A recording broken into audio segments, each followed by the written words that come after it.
bienvenue à Ecclesiacamp et durant ce programme, je vais enseigner sur un thème puissant.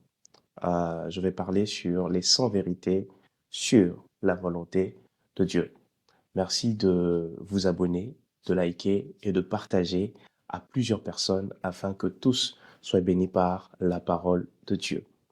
Je vais parler de ce sujet, les 100 vérités sur la volonté de Dieu, et je vais en parler sur plusieurs vidéos.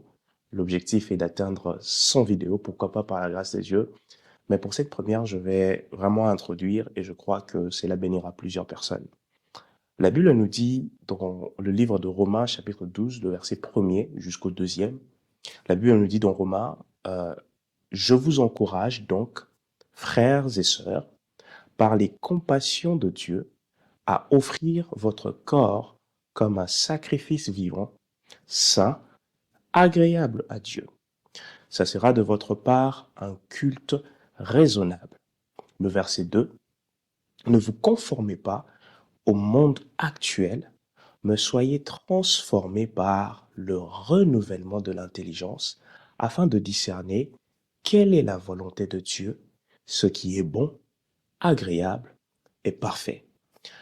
Dans ces textes puissants, dans ce passage puissant, l'apôtre Paul est en train de nous encourager à offrir nos corps comme un sacrifice vivant, saint, agréable à Dieu, ce qui sera de notre part un culte raisonnable.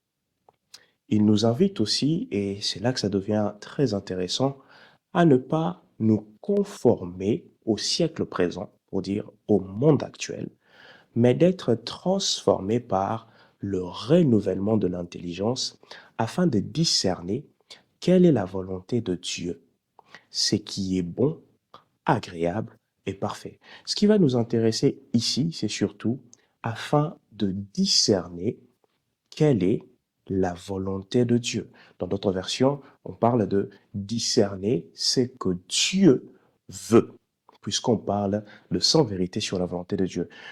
Vous devez comprendre que ici, la parole de Dieu nous invite à discerner ce que Dieu veut, sa volonté, ce qui est bon, agréable et parfait. Vous savez, dans un monde en constante évolution, où règnent des choses qui sont opposées à Dieu, il est indispensable pour nous, enfants de Dieu, de d'observer tout ça et de savoir distinguer quelle est la chose à faire et qu'est-ce qu'il ne faut pas faire. Comment je dois diriger ma vie face à ce siècle présent, ce que je dois faire et ne pas faire. Et donc tout cela, nous sommes invités à discerner la volonté de Dieu, à discerner ce que Dieu veut. Et j'aime le mot discerner employé dans ce texte parce que le mot discerner vient du grec dokimazo. D'accord? Discerner vient du grec dokimazo, dont la signification est tout simplement éprouver, tester, examiner avec soi, évaluer la valeur ou la qualité de quelque chose. Donc lorsqu'on dit discerner ce que Dieu veut, on veut parler tout simplement de d'examiner avec soin tout ce qui se passe dans le monde et de distinguer et de mettre de côté et de discerner ce que Dieu veut. Parce que ce que Dieu veut, c'est ça, sa volonté. Donc, Dokimazo est une invitation à connaître la volonté de Dieu. Chrétiens que nous sommes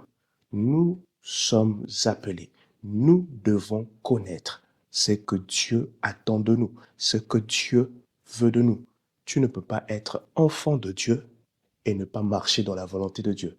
Tu ne peux pas être enfant de Dieu et ne pas chercher continuellement à connaître, à discerner ce que Dieu veut. Donc, Dokimazo est une invitation à connaître la volonté de Dieu. Cette invitation à discerner ce que Dieu veut est un processus. Un processus qui consiste à quoi? Un processus qui consiste premièrement à observer attentivement, avec l'intelligence renouvelée, bien sûr. Observer attentivement. Deuxième, évaluer selon la parole et non les sentiments ou les modes du monde. Je reviens sur cette deuxième affirmation d'évaluer selon la parole et non les sentiments ou les modes du monde. Pourquoi? Parce que euh, euh, euh, nous devons faire les choses, nous devons prendre des décisions, nous devons mener notre vie chrétienne que nous sommes en fonction de la volonté de Dieu.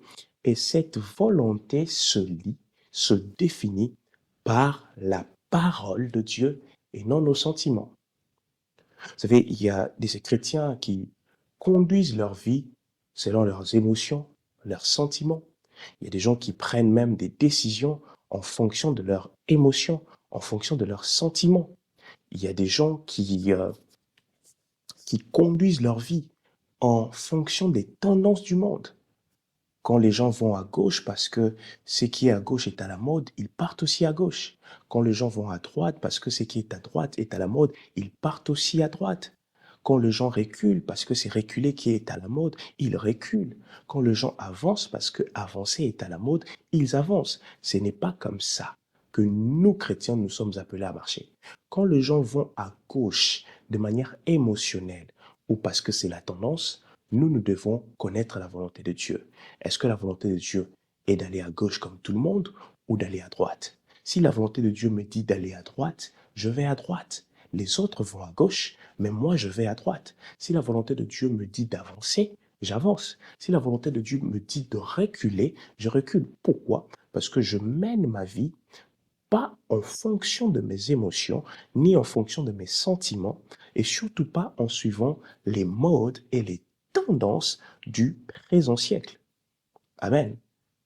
Non, mais j'avance en fonction de la parole, en fonction de la volonté de Dieu, en fonction de ce que Dieu veut tout simplement.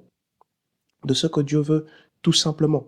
J'avance en fonction de ce que Dieu veut pour ma vie, de ce que Dieu veut pour ma famille, de ce que Dieu veut pour mes études, de ce que Dieu veut pour mes choix.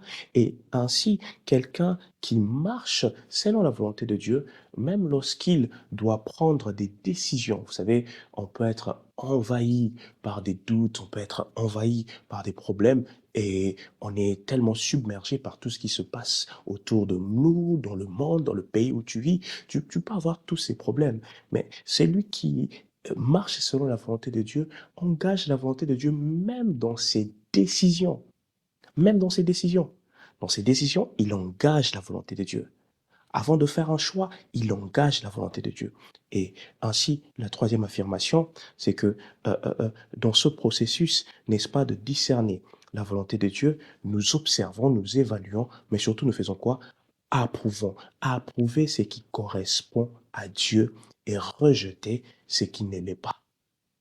Approuver ce qui correspond à Dieu. Est-ce que cette décision correspond à ce que Dieu veut pour moi? Je l'approuve. Est-ce que cet homme correspond à ce que Dieu veut pour moi? Je l'approuve. Est-ce que cette amitié, cette relation, ce travail, ce choix correspond à ce que Dieu veut pour moi? Je l'approuve. Discerner la volonté de Dieu, c'est observer, évaluer, approuver. C'est donc une forme de maturité spirituelle. C'est être capable de peser, de filtrer, évaluer avec discernement ce qui est conforme à la volonté divine. Et je vais dire une chose, c'est que le discernement n'est pas une intuition vague. Ce n'est ni une émotion religieuse, encore moins une opinion personnelle. Non, ce n'est pas une opinion personnelle. Le discernement, c'est quoi? C'est la capacité spirituelle formée. C'est une capacité spirituelle formée par la parole de Dieu, le renouvellement de notre intelligence, la communion avec le Saint-Esprit.